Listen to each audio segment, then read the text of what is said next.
This is On Diversity, a podcast series by the Institute of Policy Studies, Singapore. This is the third season, and I'm your host, Liang Kai Sing, Associate Director of IPS and also a former journalist. Today's episode is on pregnancy and maternity discrimination. We have Shirley Torrey, founder, Mums at Work, a social enterprise that strives to help women find the perfect balance between being a mom and work. And also we have Dr. Kalpana Vinitsa, IPS Research Fellow, who works on topics related to immigration and social integration in families and workplaces. Welcome to the podcast today. Hi. Okay, first of all, we need to congratulate Kalpana. You just gave birth to a baby girl not too long ago. Thank you. Both of you are moms of 2 children, right? Oh, yes. That's right. I'll just go straight to something that just happened recently. So there was a police officer who took to social media to share that she had to make the difficult decision to quit her job because she felt that when she was pregnant, she was discriminated at work. Both of you know of this case, and I think it sparked off quite a lot of discussions about pregnancy and discrimination. So there are some people who are sympathetic to her, of course, but on the other hand, there are some people who say, oh, you know, she made the decision to have 4 kids in a very short time from 2016 to 2021. So I would just like to ask both of you, what are your thoughts? Like, you know, what are some of the blatant or subtle forms of discrimination that pregnant women face at work? With Mums at Work, we do get women that write in saying that they feel they're being discriminated against. Very often it's around the time they're pregnant, and for some it's when they've just gotten back to work, right? They feel that their roles have been taken away from them. Sometimes they feel that their colleagues are implying that they no longer can do the job as well. And in the cases for those who are pregnant, especially for the first time, usually there may have been comments made directly or indirectly that, you know, once they come back from maternity leave, they may or may not have the same job anymore. So in all these cases, in the last 12 years or so, you know, whenever we get a case like that, if we feel it's very strong, we tend to refer them to Ministry of Manpower or TAFEP to say, is there something you can do about it? Especially if they're very clear, concrete comments that were made or very distinctive gestures made. I think, to be frank, in the last few years or so, maybe because of the awareness that's, you know, it being talked about, I think women are also a lot braver these days. I see them coming forward to say that I've already gotten the comments and I've said these things back to my boss. You know, so there's always almost like, compared to the earlier years where they didn't even know where to start. They didn't even know if it was a discrimination. So I think that's one part of it. And maybe I'll let, I'll get other guests share more and then I can add on as well. Sure. Kalpana? I think that, a lot of it is as more and more women understand what is discrimination and what is not, there's more of the struggling at the subtleties around the margins going on. And people also not necessarily knowing what they can do about the more subtle stuff.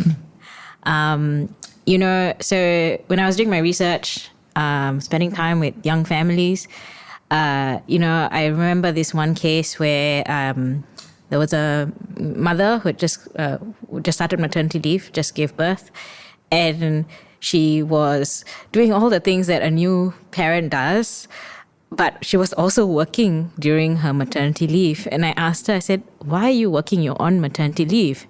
She says, well, if I don't work, if I'm not present, they'll take this project away from me. Somebody else will take it, and I have worked too hard to, for that to happen. And, I think it's not that it's not an organization where we would think that you could have a conversation about this. But I think for a lot of women, they feel that even if you have the conversation, there are so many subtle ways for things to be taken away from them in that position. So they don't even want to have the conversation because culturally, we're not at the point where everybody or, overarchingly most people accept that there are certain things that should be respected, certain boundaries that should be respected when you're on maternity leave, for example, or when you are pregnant, etc. So yeah, I think that's more the struggle that's happening, and it's probably that's what we're going to be facing a lot more of. I think it's interesting that Kavanagh brought up culture, because I remember earlier years I used to think that it was always the SME bosses who were more guilty of this. But through the work we do, and personally I've been at meetings where even very so-called enlightened MNC employers, they may be from a different nationality, and they can be from countries who are known for being very unbiased, I would say. They can pass very, very biased comments about women on maternity leave, when women choose to take a career break. Because we do so much work, we're trying to bring women back to work after they've taken a career break. So you hear the other side too, which is how the value of women might know. The value of a female employee may no longer be as great if they have taken time off work because of, not just a maternity break, but say 2 years of career break to be a caregiver. So I think that's an interesting one, that the subtle part is there, but there's also this element that we often tie it to culture, but I feel that it's a combination of culture, but also this whole idea that perhaps the workplace isn't moving as quickly to make allowances for people when they go through a different life stage change. And I think pregnancy is a huge life stage change. I'm sure my co-mom here will agree. When you've had a kid and before you have had a kid, it's amazing. And then when you have 2 kids, 3 kids, 4 kids, it does get more challenging. I won't deny that. And I think the problem is the workplace remains the same. So, I mean, that case was a great one, right? When someone comes in and says, what about my project? What's going to happen to me? I can imagine the employer will say, but the project cannot pause because of you, right? Okay. So when we mentioned about the blatant one, the subtle ones, I think you mentioned about projects that are passed over and all that. The blatant one, of course, is like pass over for promotion in one way, and even wrongfully dismissal, right? Right now, we do have a guideline for allowing women to take their 4 months of maternity leave and all that, and they cannot be dismissed during their pregnancy. But what about the more subtle ones? How do we address these issues? Shirley? I think it's a mindset shift, and it takes time. And I've seen many employers put in policy that, you have your 4 months break, we're not supposed to call you up, right? But the subtle ways, like if you go back for a visit, I knew a mom, a member mom of ours said she brought the baby back for a visit, and they started to hint to her that, things are going to be different. When you come back, everything will be different. I'm sure you wouldn't want to hold on to the same job anymore. She got very panicky, and she called me and she's like, what's going to happen to me, right? It is really tough because, again, like I said, it's so sometimes it can be done out of goodwill, right? I remember there was a case of a very, very successful lawyer. She shared this story with me. She said that her boss assumed that she had a pair of twins, that she just wouldn't want to take on roles that travel so much, and pretty much sidetracked her. And when she thought back about it, it wasn't that, and this happened quite recently, it wasn't that it was done out of, a very clear-cut discrimination. He had her best interest at heart. And it almost made it harder for her to go and confront him. And I remember she said, we're friends, I adore my boss, he's a great guy, but he just assumed I cannot do it. And so where in a way, I think that mindset shift, that awareness to say that, hey, not every mom is the same, not every family is the same. Women have different hats. And I think, to me, when you choose to make a decision for someone's career because they've become a mom or, because of their choices in life, I think that's a little bit where as an employer, you've overstepped that boundary. And I think that has to be kind of communicated a little bit more, that sometimes the decision made should be mutually discussed and not assumed, right? That's very interesting, because I'll come to you, Kalpana, because I actually had a friend who told me that she had some female colleagues that will ask for a better work-life balance kind of arrangement after they gave birth and all that. And after a while, her bosses also thought that she would need to do that, even though she's not even pregnant yet. Oh, wow. Yeah, like they started thinking that she will slow down after getting married, and while she's trying for a baby, then maybe they can give the career opportunities to other people. And I was so shocked. I was like, oh my goodness, like, how can they decide that for you? How, isn't that some kind of glass ceiling, right? It's that's very worrying. Drawing on what Shirley said earlier, you have this thing where you need a mindset shift, but part of the mindset shift is about boundaries. It's not just about saying maternity always looks like this, pregnancy always looks like this, but rather saying this is a boundary and we will always respect it, and then you're creating that space for that conversation. Because I think there are lots of cases, I mean, I have definitely heard from research participants, from friends, of, bosses that come across as enlightened bosses that are adored by their employees, who may start conversations that, are not necessarily helpful or productive just because they've got an idea in their head about the person. It might be in the form that Shirley talked about. It might also be in the form of like, oh, I'm worried about your career. What's going to happen to your career after you come back, and therefore you need to do X, Y, and Z. And that can be very unhelpful and when you're a new mother dealing with all the things that a new mother has to deal with, right? Because you're like, no, this is my decision, and I've taken it. So there's so many ways that this can not be helpful, because instead of respecting the boundary and creating the space for an open conversation about what that particular employee wants, if you kind of have a view of, this is what I think they would want, that can be quite difficult. But you have to create the cultural shift to be able to have those conversations without them being difficult. I think they are very difficult for a lot of people at the moment. How do we provide proper and sufficient support to these women at workplace then? Should it not be left to individual supervisors? Instead, should we be more systematic in this approach? Shirley? I think there's what we always call, there's always a policy in place, right? I love companies, whenever you ask them, are you supportive of pregnant mothers? And they will always show me their nursing room. I have no idea why. And then they would tell me, oh, we're very supportive of mothers. And then I think to myself, I haven't been in a nursing room for many years, right? So I think the policy, like having the rooms and having all these things, these are policies, right? But the cultural, like what Kapana said earlier on, really the culture of allowing that conversation and saying that, hey, I love when sometimes really good managers, really good places, and some of the employers we've worked with are amazing. They say this, look, at the end of the day, it's not just about the pregnant women. It's really about recognizing that our workplace allows everyone to bring their whole self to work, right? So sometimes the idea that you single out pregnant moms or mothers as being this very exclusive group and getting all these benefits does not help the case. I think sometimes, it's one thing about the managers not doing their part, but sometimes I also have seen women who they never even took the first step to ask for the work-life balance that you talk about, or they assume that if they don't go back to work during their maternity leave or take on bits and pieces, they're going to be marked down. And I wouldn't say all the time, but there are certain cases where as you go through the conversation, you realize the manager probably doesn't even know this is in her head.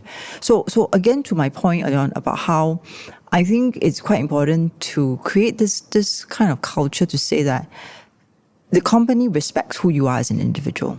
And the fact that you are a mom and you need that time off, I respect it.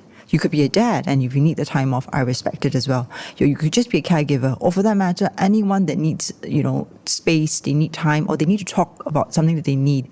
I think the really good firms do this very well, and I won't name them, I think, to be fair to them, because it makes some of their competitors probably be like, okay. But I realized this very early on, that the good ones think 2 steps ahead, because they always tell me, if I give this to a pregnant mom, there is obviously the manager and her, but it's not just that, it's the whole team. The team gets unhappy about this as well, and that creates a lot of tension as well. So if the organization as a whole says, I allow you to be who you are, you need this, we'll support you, the other person is not a mom, I'll still support you, because this is her need. And when that culture is there in these firms, you can see the pregnant moms, the dads, they're like, I need time off too, right? And this, it's that support that is there that really makes it a very healthy environment for those open conversations that, we've been talking about. Yeah, it's basically you're removing the fact, you're taking out the zero-sum game, right? You're making it about supporting everybody in their various life choices. So then the upshot of this for pregnant moms or new mothers is actually a very supportive team as well, because everybody feels supported. So the team then thinks, well, this person's going through this particular life stage at this moment, and we will all support her or him through that, right? Because they don't feel like by giving here, somebody's taking something away from me, or I have to work harder or something like that. They feel like if I need to look after someone, or if I need to do something, or I need to take some time off for my mental health, I can have that conversation with my boss, because that's the culture of the place. It's well established. And I really do think, going back to your question, Kaisin, we have to take the onus off from individuals, right? And make it such that that's the way things happen. Like that, so people should just expect this is what is going to happen. And for that, it has to be a cultural shift, organizational level, at least, if not national level, right? Yeah, I felt it very deeply because I myself am not married and I don't have a kid. But in my previous workplace, my deputy was married, and while working in my team, she was pregnant twice. And I felt it very deeply, and she herself too, that the both of us felt a lot of guilt towards each other. So for her, of course, when she's pregnant, she has to take a lot of ad hoc leave to go to the doctors and all that. And of course, there'll be the 4 months maternity leave. And then after that, there will be the childcare leave, and all that. And I myself, I felt a lot of guilt too, because I felt ill-equipped to handle this kind of needs. I also had to suffer in a way to help to handle her workload and all that. And she felt guilt in that sense because she knows that I am taking over her workload and all that. And the last straw was when we were both at the canteen. We were eating. She was heavily pregnant, like 8-9 months pregnant. And suddenly her water broke. I was like, oh my goodness. And I had to send her to the hospital and all that. Yeah, so, it's just a story of mine, but I think it's a thing, because it can't be just left to the supervisor, my owners to think for my team, to make arrangements for her. I don't feel like my organization equipped me to handle this kind of issues. So, yeah, Shirley, what can we do? I think... one thing that I'm always against is legislation. Sure. I remember the month, I was going to say when I was a mother, I still am a mother. When I had my own maternity leave, that I was very lucky. Around that time, I think they increased it from 3 to 4 months. And it was just a 1-month increment. But I remember there was an SME owner, and it's a well-known SME actually. She said something to me at that time. She said, now I'm going to ask this question in an interview. This is pre-TAFED being around and, saying you cannot ask certain questions. She said, I'm going to ask every young girl that comes in when she plans to get married. And if she's just got married, I think I'm not going to hire her. She said this in a very closed door session. And I felt a little bit difficult to counter her at that point. But I thought, you see how this works? You set the parameters with law. And then what's going to happen is there will always be a way to game the system so that I don't have to hire this group. Another case, when we first started listing flexible work jobs, I remember there was a job, and I remember this very clearly because the big boss was a really nice guy. He said, I'm supportive of this initiative, flexible work arrangement. So this was probably in 2011 when flexible work was still very new as a concept. So this job was supposed to end at 3 p.m. every day. So a lot of mothers applied, obviously, because it was a great good firm and so on and so forth. And then after a couple of, I think, months, I got an email from a lady and she said, I applied for this particular role and I wanted you to know that I'm very grateful for the opportunity and I started there and the big boss is great. I have a nice manager, but he does something very odd. Every day at 3 o'clock, he will come up to me and say, it's 3:00, you better go because you are flexible. If you don't go, then we are seen as non-flexible. Is that overcompensating for that? I don't know. So this very day, I don't, because I went to talk to the big boss, obviously, and he said, wow, that's not right. And I said, but you see, it's a difficult one because he doesn't say it in a very mean way. It's more like, and every day he did it. Every single day. So the lady quit. Oh, shit. Obviously, I would quit too. So she said, he's coming out of his office. He's going to come and talk to me. And she felt almost like, again, at the point, the policy is in place. The big boss has said, we're going to have flexibility. But the manager doesn't want to do that. He doesn't fully believe in it. Because if you did, the true thing about flexibility is I give you control over your time. So I'm not going to watch you every single minute of the day. But the fact you did this and you're actually not very happy about it, and then you find your way to show it.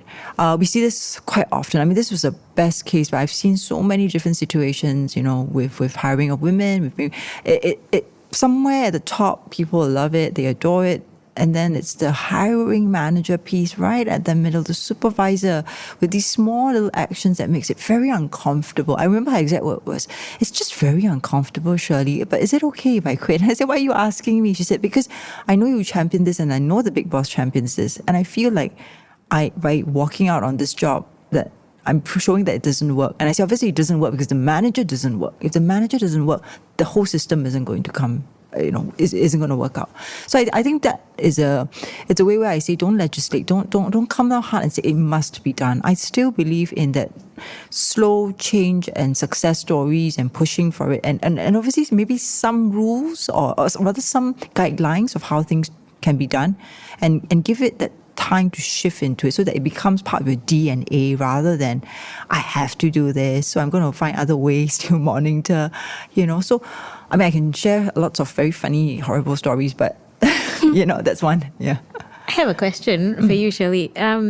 But don't we need some legislation on some things? Because I think you can't So when it causes like when you ask certain questions that are you those I agree with. But when you say things like, for example, flexible work arrangements is compulsory, for example, they will always find ways around it. If you say, for example, I always say this with every hard and fast rule that's slammed down, there's always going to be some trigger or ripple effect on those that really will find their own way against it, right? And I found that over the years, the gaming of the system is really present. You'll be very surprised at how people find their own way to even ask questions at an interview, that actually is just trying to pull out whether you plan to have more children, right? And I must say some interviewers are very creative. Okay. Sometimes the women would come back and say, do you think that was a biased question? I actually have to think about it, like, But I see, and I have to be also frank, I understand where the employer comes from. It is difficult if you run a very small team and one person disappears off for 4 months. And I always tell employers, I understand your pain. But the problem is it's not working out if you keep managing it this way.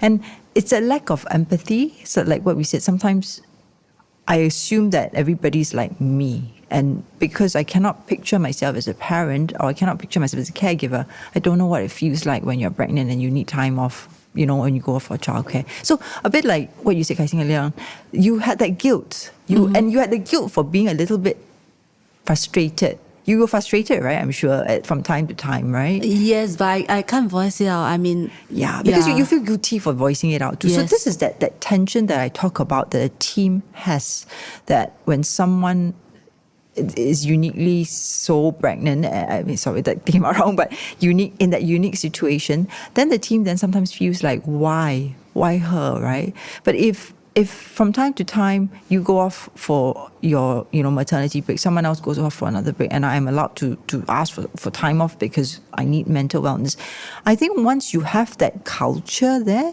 it just makes it a lot easier. Some SMEs are run this way. I've met many great bosses where they bring this culture in and say, if we're a family, we don't calculate like that. We think about each other and understand what we're all going through, right? So I still think it's that education, that mindset, and it's that awareness. Sometimes managers don't know it. You'd be surprised when we give these, we call them manager briefings, but actually it's sometimes subtle brainwashing, I say. So we talk through, we say, do you know what a female talent thinks about when she has gone off for a career break? This is what she thinks about. This is what she thinks about when she's coming back. Has it ever occurred to you? And you'd be surprised. Sometimes some managers really go, whoa. They didn't get it in the first place. I remember there was even one case where I said, some of them may take a career break after this. And one guy, he was so innocently asking it that I didn't know whether to be angry or to laugh or cry. He put up his hand and says, but to be fair, he was a foreign manager, but he has been here for a decade. And he said, well, don't most Singaporeans have helpers or grandparents? And I want to take a shoe and throw at him because I don't have a helper and I don't have my mom's not around anymore. But that's when I said not everyone's the same. This is the assumption that we are all the same. This is the assumption that all moms are the same. And I said, I'm guessing your wife has a helper. And he went, yeah, my wife has a helper and our in-laws come and help. So I said, but not everybody has that support structure. So you see, my point is that in the first place, there isn't even that education available. There isn't even that awareness of how it's actually very different from the other side. And if we can have that, I think that might be a start.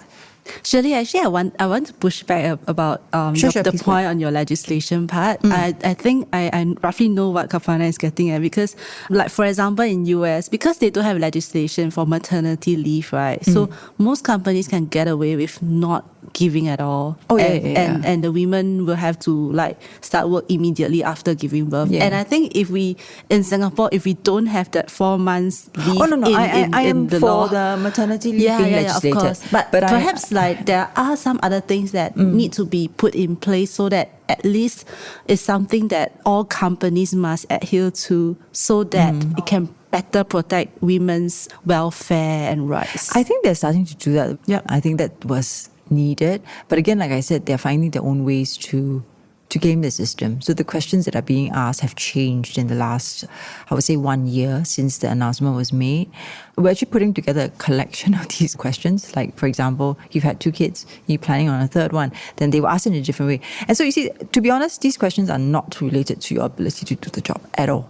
It's going to be pointed towards you forming a judgment about the talent, right? But now they don't ask it that way anymore because TAFE will give them a call, right? So they ask in different ways. For example, this was for the women coming back to work. You've taken some time off work. What's your ideal, when you talk about family, it sounds great. And then they kind of put it into a joke and they say, what's your ideal family size? Mine's like 5, right? And she thought, ideal family size? Where were we going with this? So she asked me that and I said, well, you're on very friendly terms. Did you know this, it was a female, by the way, 2 females.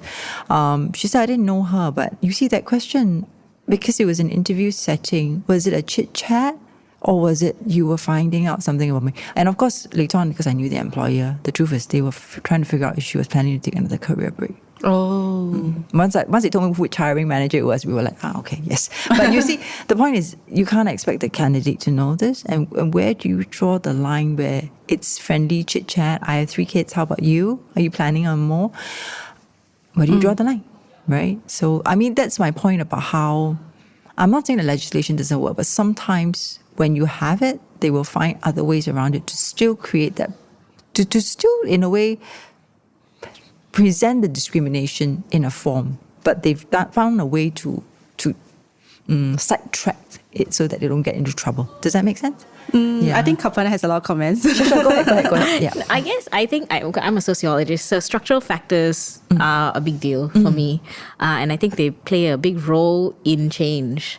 So I think that they actually work hand in hand. So, having the legislation piece there allows, yes, of course, there are going to be companies and managers who try and sidestep the legislation, come up with creative ways to sidestep it. But I think it allows us to also have a greater conversation and allows that change to take place slowly, right? Because it gives women the ability to go, that's legislated. Why are we, why is that, should this question be asked, It gives them the impetus to seek people like you out and ask those questions about, whether this is right, this is wrong, and you can start having those discussions. So, I do think that legislation has a role to play because in a slow march of progress, it can help us have the right conversations, make that cultural mindset shift. So that was one comment I had. The other comment that I had, as you were talking earlier about the guy who asked about the helper, right? Yes. I thought to myself, right, it's fascinating, but part of the problem here is people not understanding what it's like for the other person, not necessarily having the empathy. But the issue is also, I think, a wider gender issue, because this guy, talked about his wife having a helper, but it's his kids as well. So it's kind of like, if we have in society, the more the men and women both together as a partnership take on the role of caring for their children, caring for their parents, caring for their families, it becomes less of a women's issue and becomes just it's a family issue in this particular case. But if you're taking time off for other reasons, it's just a human issue, right? We have reasons that we need to take time off work and whatnot. And so that, I think, is also a missing part of the conversation. We don't talk about how what's going on at work and how women are facing all of these things. And it might be often, I've had many friends tell me, my male boss said X, Y, and Z to me, but how does he's a father. How does he not know, this? So how does he not understand why this is not kosher, or whatever it is? And that comes up very often, because I think it's very separated into this sort of these are mother issues. These are issues that new mothers go through, and nobody else is going through them. And I think that's not necessarily the right approach to take if we want that kind of change, right? Yeah. I think empathy, to me, it's empathy, because some of the most difficult people that we've worked against with managers are female managers. Really? It's not the male managers always. It's not a gender thing. When the bias comes, it's not a gender thing. I remember many years ago doing this for us. It's been enough time, I think I can talk about it. I was moderating a series for younger women coming back to work. Not coming back, joining the banking sector. And these were very, very senior, almost like CEO level women. And they were all directors and above, and they were all sitting on the panel. And I was moderating it. And obviously they were all mothers as well. They happened to be all mothers. And they were talking, and these were young girls in the audience, fresh grads, considering banking as a career. And obviously they were trying to entice them to join. And they talked a lot about, coincidentally, they ended up talking a lot about maternity and the support they give to mothers. And, I think as panelists, they assume that all the girls there would want to be a mom one day, right?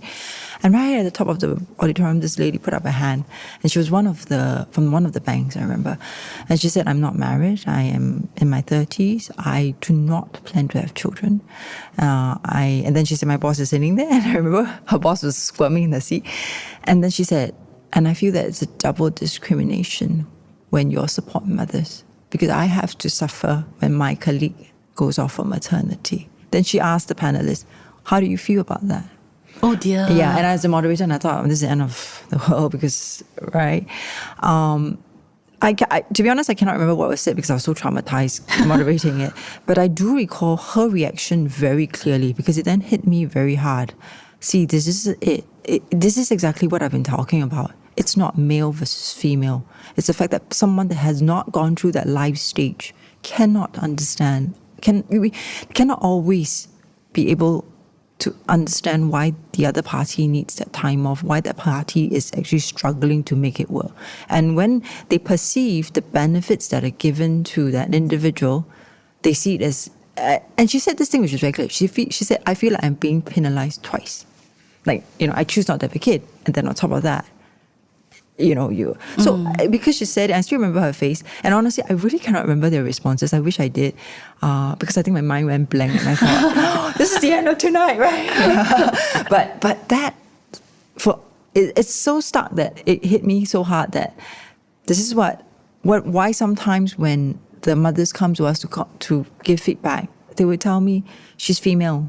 And she says this to me. And I said, because not all females are the same. We all have different ways of perceiving things and needs. And And sometimes we also have cases where managers, when we first work with them, they're not a mom, and then they become a mom, and a couple of years later they tell me, Shirley, I finally know why mothers asked for these things. I understand now. It's really hard. And they say, if I could turn back time, I would have been a nicer person and nicer, So I always laugh about it. But again, to my point, I always wonder to myself, are there things that we can do structurally that allows people to understand how, and I'm not an expert at this, but I always ask, what can we do, right, for people to have a better awareness? Sometimes it's just awareness too. Like, I don't feel your pain, but I don't even know what your pain is, right?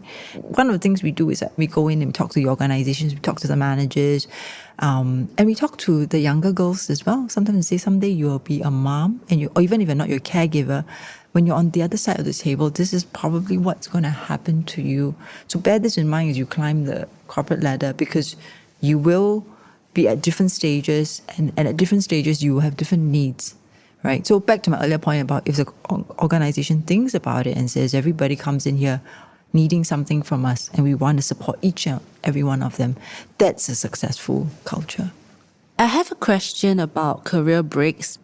From my understanding from previous conferences, research and all that, people are always encouraging women to come back to work, you want to reduce the gender gap, you want to give them opportunities to strive to be paid as much as the men and all that. So when you talk about career breaks, it seems to be harmful to your career. Oh, for sure.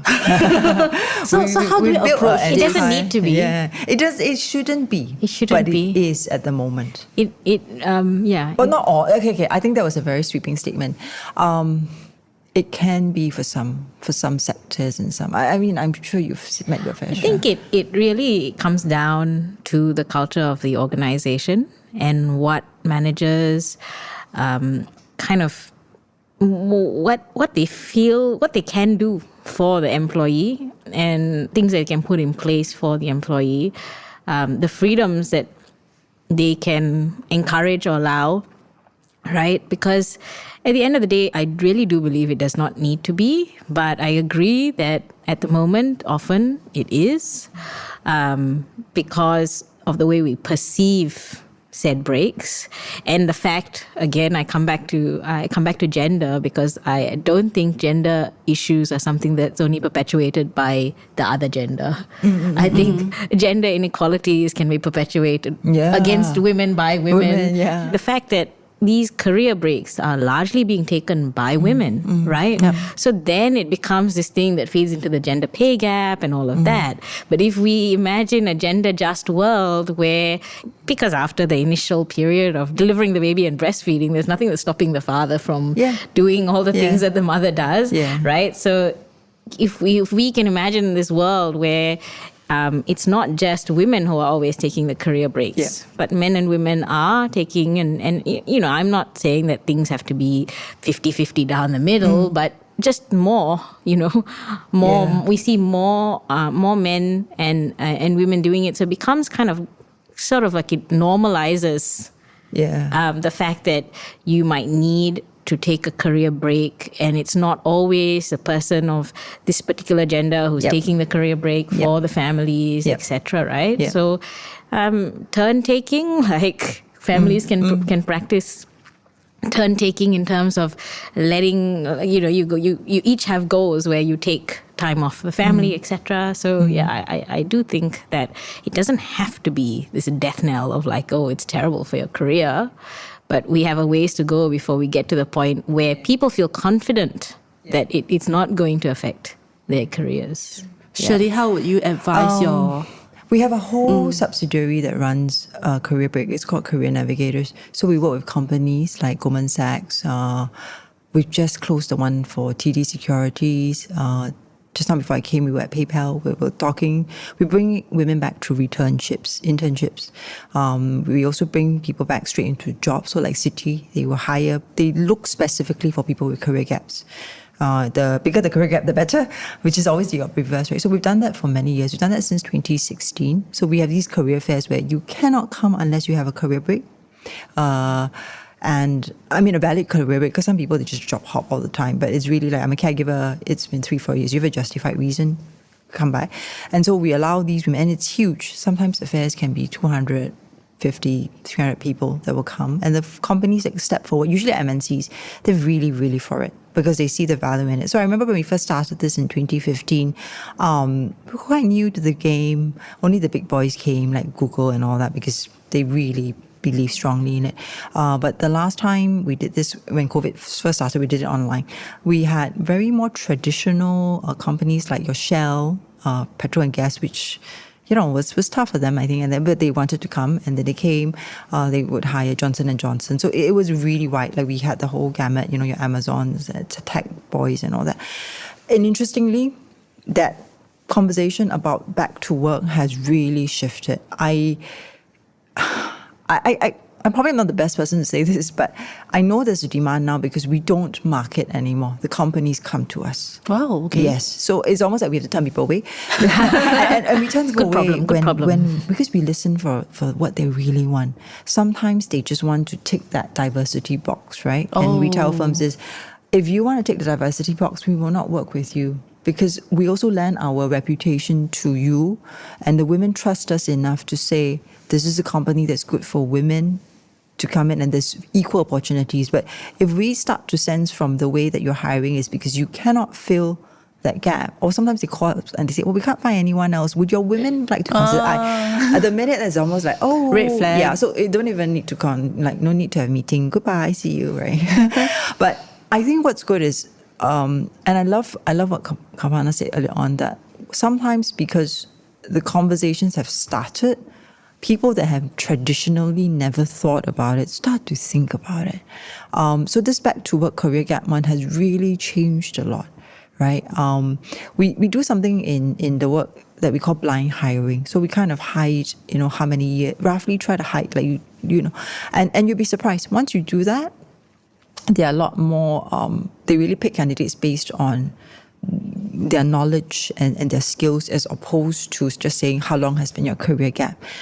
We also always disguise our career fair. We call it disguise as, because what it is we insist that the hiring managers, not the HR, the hiring managers come. They will do something called resume critique. We disguise it as a give back. We tell the managers, do good, give some career advice. But what we know is because these women are very good, it's just that they have been away for some time. Sometimes they lack confidence.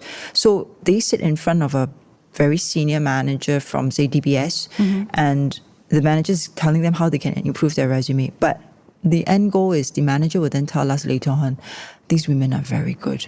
We don't see them. And I say you don't see them because if you went through the traditional path of just the resume, the career gaps are going to be very glaring and in your face, and you don't want that, right? The amazing part of this is once we started, Hong Kong, Japan started coming. And so my point is career gap is one of those things where it's really evolving very fast in Asia. And I think a big reason for that is we're an aging population. Okay, employers are very pragmatic. Don't have enough people, right? Okay, now we really start looking where else can we look? And I think that's why they start looking at the returning talent pool. We call them returning talent. And we've done this for so many years now. It's amazing. You can see they will hire 10, 15, and some of them have 8 years gap, 10 years career gap. And no longer is there this, what I wanted to do really way back, even with the career event, was I told the ladies, all of you here are the same. You all have career gaps. So you cannot feel sorry about yourself. You cannot feel lousy about yourself. You know that the next person, the person next to you also has a career gap. So you're on an equal footing, right? If you're on an equal footing, go and pitch yourself. Really talk about what you can do. Because it's about hiring for the hiring with less of a bias towards how long have you been away. I love what you shared earlier on about the equal thing, because men now are taking career breaks. We're starting to see it and we love it. We're like, we're so excited when we have a male right in. Can I also come for the career break? We're like,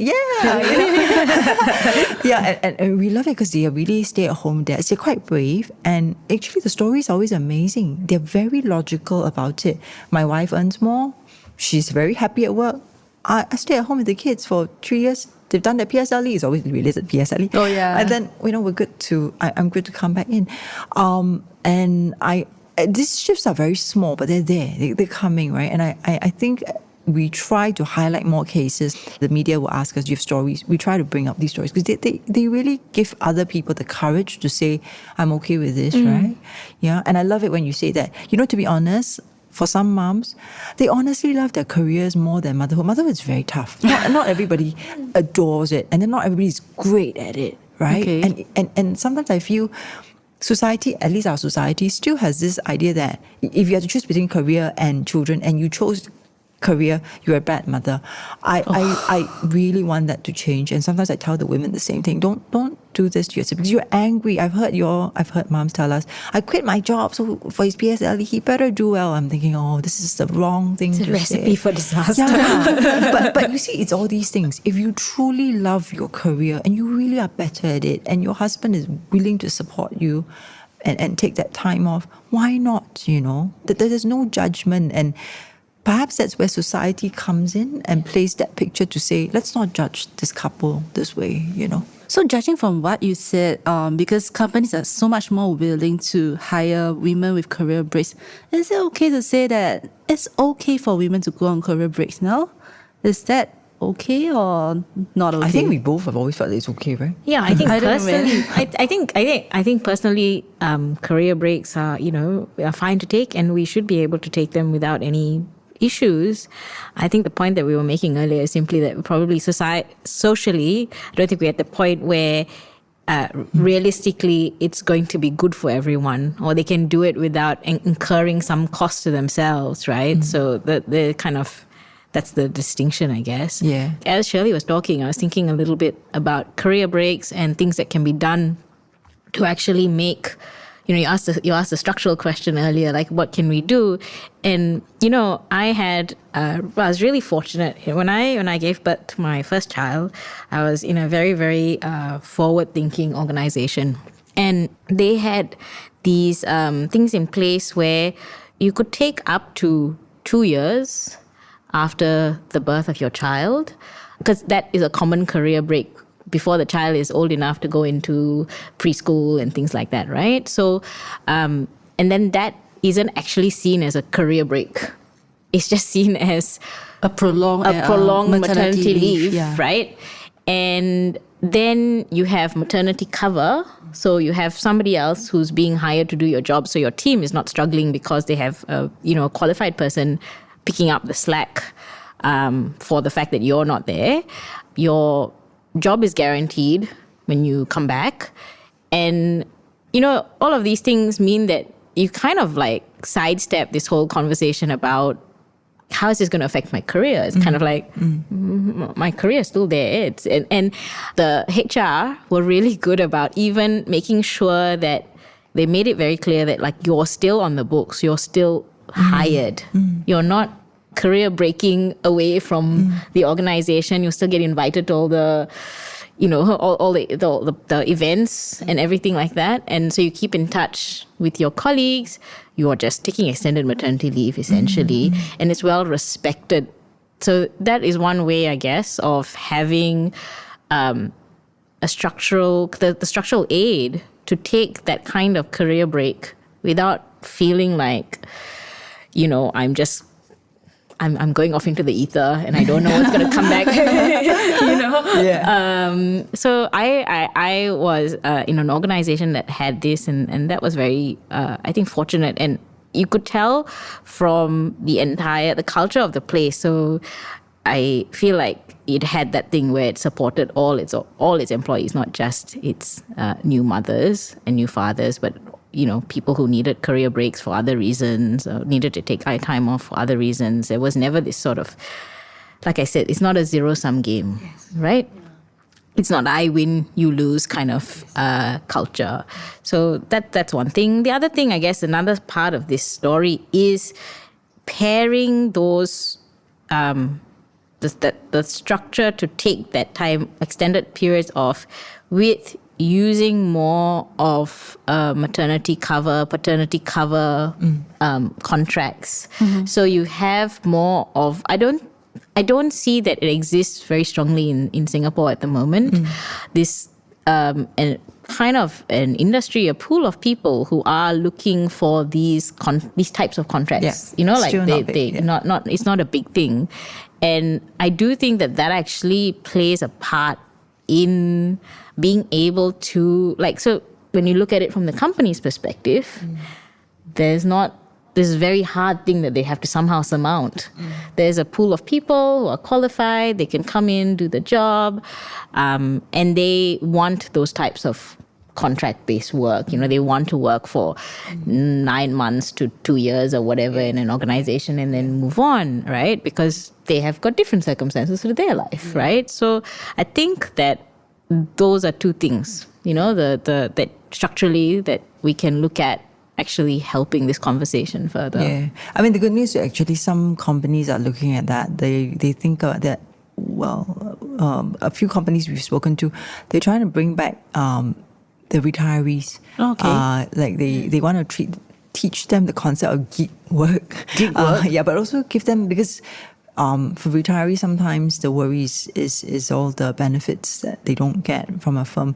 So some of the companies that we're talking to are really thinking about, okay, can we get them back in, but still give them some benefits, right? Because the thing with contractual work is sometimes you don't get any benefits, right? And I think that has to change. They're trying to work with that. So the retirees is a group. Another group is within this group of women who have taken career breaks. Sometimes they don't want to come back into a full-time exec role because they feel that I want to try out first. I want to, and the maternity cover, sometimes they would sign up for maternity cover just to test themselves out, to see is it what I want to go back into, I think employers actually really, really maybe because of the pandemic, it shifted things around so much and it allowed so much flexibility. We really have employers really thinking outside of the box now and saying, where else can we go? What else can we look at? And in the process of doing that, they end up sort of shifting that previous semi-bias that was there, because now I can't be so biased against people who have stopped work entirely, like the retirees. I can't be so biased against those who have taken a career break. So they start to think outside of the box a little bit. So I have hope. I have hope. Actually, this year I have a lot more hope than last 2 years. So in your experience, are there more maternity covers for hire in Singapore right now?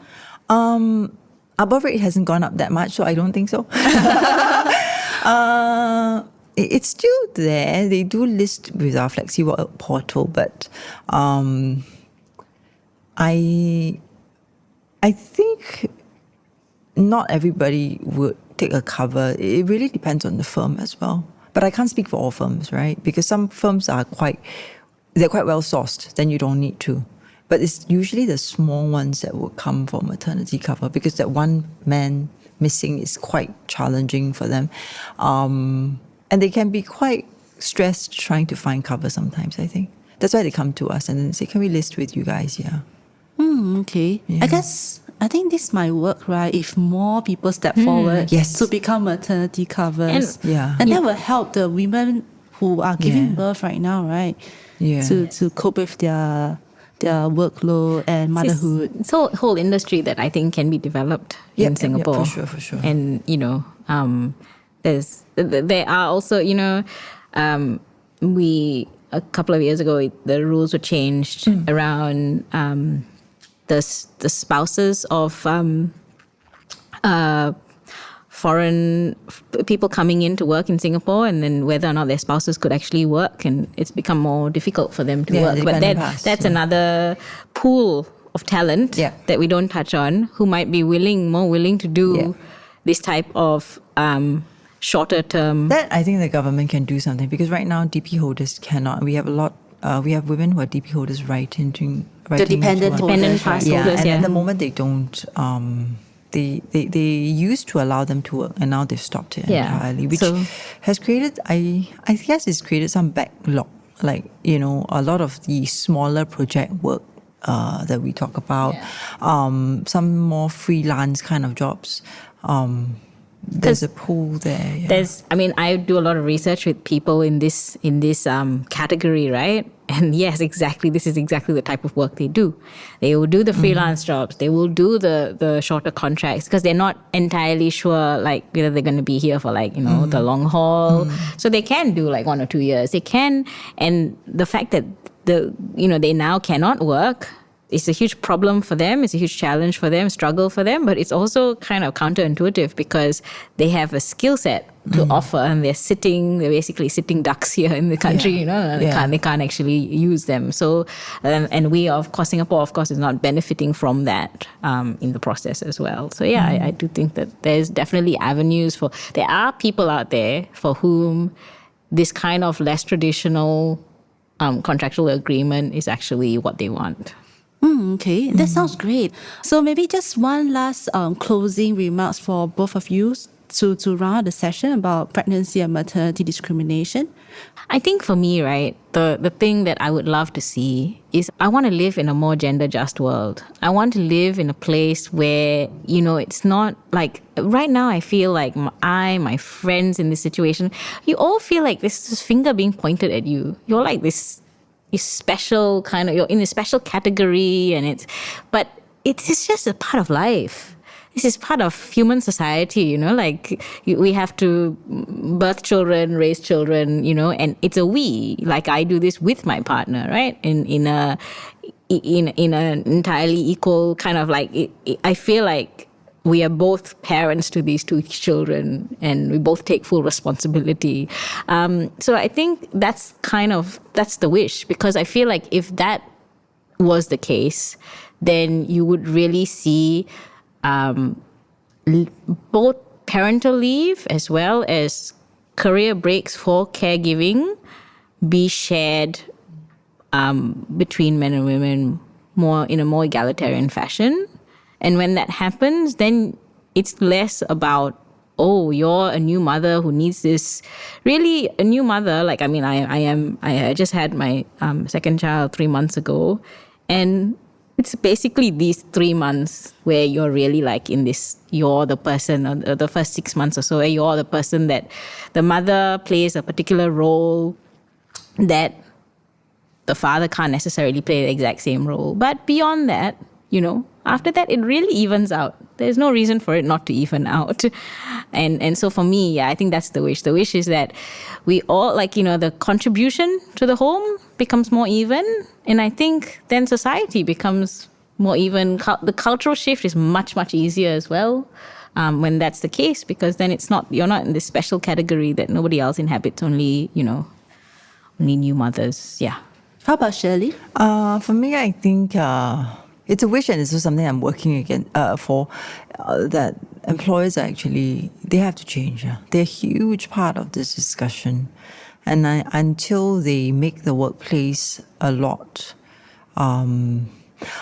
more fair and a lot more welcoming, and again, I see this, after really doing this for so long, I realized that it's this whole idea of really not just focusing on gender per se, but really recognizing that what people want out of life is this balance, And I remember a couple of years back, someone said to me, work-life balance is almost like a bad word.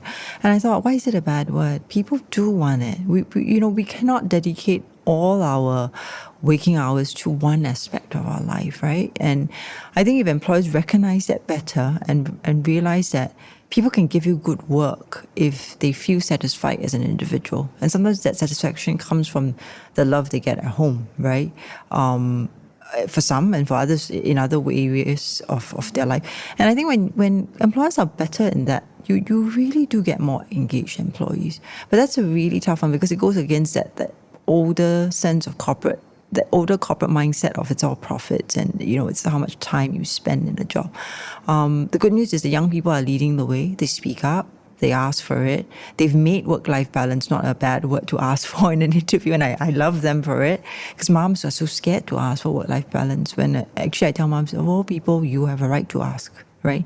But the young people are like, I don't care, I just came out of school, give me work-life balance. They tell the HR that in an interview. They have no fear. No fear. You don't give it to me, I'm going to the next job. And I love it, because again, our earlier point, the more people talk about it, it becomes so norm. And then it normalizes. Yeah, when it becomes a norm, there's less judgment of people. So I would like that very much. Yeah. Yeah, thanks so much for coming here today, Shirley and Kalpana, for your time today. Thank you all for listening in. See you on the next episode of On Diversity. On Diversity is a podcast inspired by the Institute of Policy Studies Managing Diversity's research program. We are available on Omni.fm, Apple Podcasts, Google Podcasts, and Spotify. Please follow or subscribe to the On Diversity podcast to get notified when we have a new episode. You can visit our website, ipscommons.sg, for more info.